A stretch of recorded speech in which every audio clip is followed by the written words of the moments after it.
statistik di Amerika itu dari semua startup yang sudah dapat pendanaan, jadi udah dapat funding ya, itu dalam 1,5 tahun 80% mati.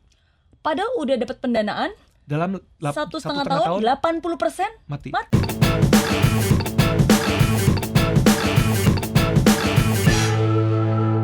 Eits, tunggu dulu. Sebelum nonton video lengkapnya, jangan lupa untuk subscribe ya dan klik link di bawah ini. Jangan lupa juga untuk klik tombol loncengnya.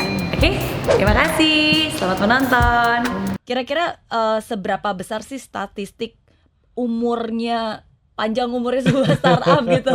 Ya, sebenarnya seperti apa biasanya? Jadi gini, kalau kita mau ngomong kan semua orang pengen bikin startup, ya kan? Dan kita yang denger di koran, di majalah, di acara radio adalah yang sukses. Iya. Tapi yang nggak berhasil, yang gagal, yang bangkrut, yang pinjam uang habis itu nggak bisa bayar lagi, udah jual mobil tuh nggak tahu habis mau ngapain lagi gitu kan? Itu banyak sekali. Statistik di Amerika itu dari semua startup yang sudah dapat pendanaan, jadi udah dapat funding ya, itu dalam 1,5 tahun 80% mati. Padahal udah dapat pendanaan Dalam 1,5 tahun 80% mati. Betul, itu di Amerika. Aha. Indonesia lebih tinggi lagi. Ya kan, Oke. belum ada yang riset, tapi secara kita lihat apa yang ada di lapangan, Iya. kayaknya lebih tinggi lagi yang kasusnya di Indonesia. Betul. Dan kalau kita di Kejora sendiri adalah setiap bulan tuh kita bisa lihat sekitar 100 perusahaan yang kita review. Setahun tuh 1000-an yang kita review. Yang kita invest itu setahun mungkin cuma 10-15 perusahaan. Berarti sisanya yang 1000 itu nggak masuk hitungan sama sekali. Iya. Nah, ini yang terjadi. Bayangkan, jadi kalau Anda bikin startup, bukan bilang, wah saya udah bikin startup, udah launching, udah keren banget, saya founders. Nah, antriannya tuh sama 1000 orang yang lain gitu kan, supaya dapat dana gitu. Iya. Dapat dana, 1,5 tahun, 80% mati lagi gitu. Iya, berarti Iya. ini panjang banget dong, kecil sekali dong kemungkinannya. Makanya untuk bisa memang benar-benar sukses. entrepreneurship itu nggak buat semua orang, tapi kalau yang benar-benar ngotot mau kerjakan, itu orang yang berhasil. Oke, nah sekarang kita ngebahas untuk yang sudah dapat dana dulu deh ya. Iya. Tadi kan bilang udah dapat dana, terus 80%-nya biasanya tuh mati, apalagi di Indonesia. Iya. Tapi kan sebelum orang itu dapat dana, harusnya kan investor juga udah melakukan due diligence Yes, dong. Diharapkan bisa berpotensi nih, Benar. tapi kenapa masih tetap bisa fail juga? Karena memang kondisi pasar itu kan sangat kompetitif. Ya kan, kita punya ide yang bagus, kita masukkan. Kadang-kadang bahwa bisnis model itu nggak diterima oleh orang di lapangan. Misalnya saya bikin produk ini, kayaknya nanti orang mau bayar. Pas udah bikin, orang mau pakai, tapi maunya gratis. Suruh bayar kabur semua gitu.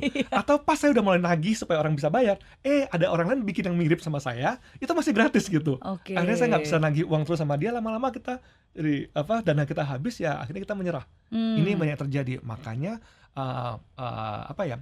perlu ada ekosistem yang bantu orang supaya bisa belajar dan bikin produk yang benar. Ya, bisa tahu dulu customer maunya apa, baru dibikin produknya. Bukan Oke. bikin dulu baru cari customer. Oke. Gitu kan? Dan Oke. juga make sure bahwa kamu punya kompetensinya untuk bikin produk yang terbaik dibandingkan orang lain.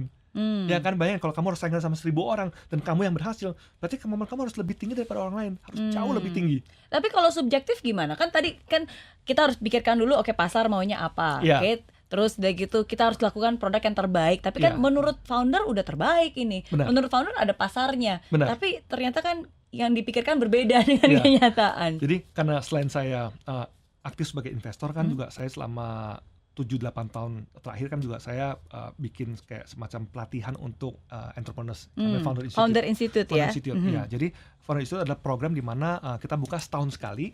Jadi kita orang-orang yang pengen jadi founders itu apply, dites, lulus baru boleh masuk. Oke. Dan masuk kita coaching selama 4 bulan. Tapi tuh tiap minggu tuh kalau Anda nggak mampu, Anda disuruh mundur dari programnya. Ya, yang tahun lalu yang masuk ada sekitar Ada eliminasi gitu berarti ya. ya. Tahun lalu ada sekitar 1000 yang daftar, yang diterima 80, yang lulus cuma 9 orang. Oke. Nah, yang menariknya kalau kita mau cerita ya, programnya seperti apa untuk bocorannya bagi teman-teman yang lagi mikir saya mau bikin startup, lagi nyari Iya. ide atau apa. Yang menarik pas kita mulai minggu pertama kelasnya adalah kita nggak nanya kamu mau bikin apa. Terus? Kita tanya, background kamu ngapain? Kamu sebelumnya apa? Waktu kamu kecil kamu sukanya banget apa? Kamu sekolahnya ngapain? Kerjanya ngapain? Kalau weekend tuh suka apa? Dari sana kita ketahuan passionnya dia apa. Jadi kalau dia passionnya adalah masak, makan atau apa, dan dia mau bikin bisnis startup yang hubungannya mengenai logistik pengiriman barang, kita bilang kok nggak cocok ya.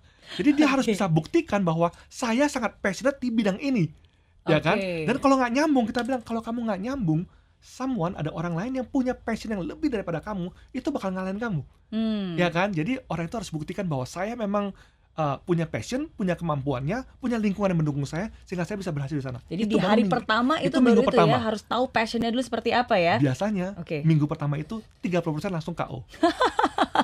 Karena dia langsung bikin, saya mau bikin bisnis seperti ini. Saya bilang, kenapa mau bikin itu? Karena uangnya banyak. Udah, itu saya suruh pulang.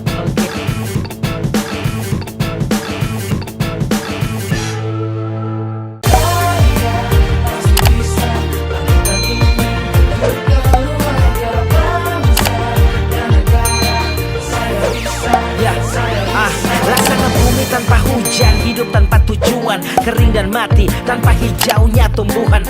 Demikian kalau mimpi tak kunjung terjadi.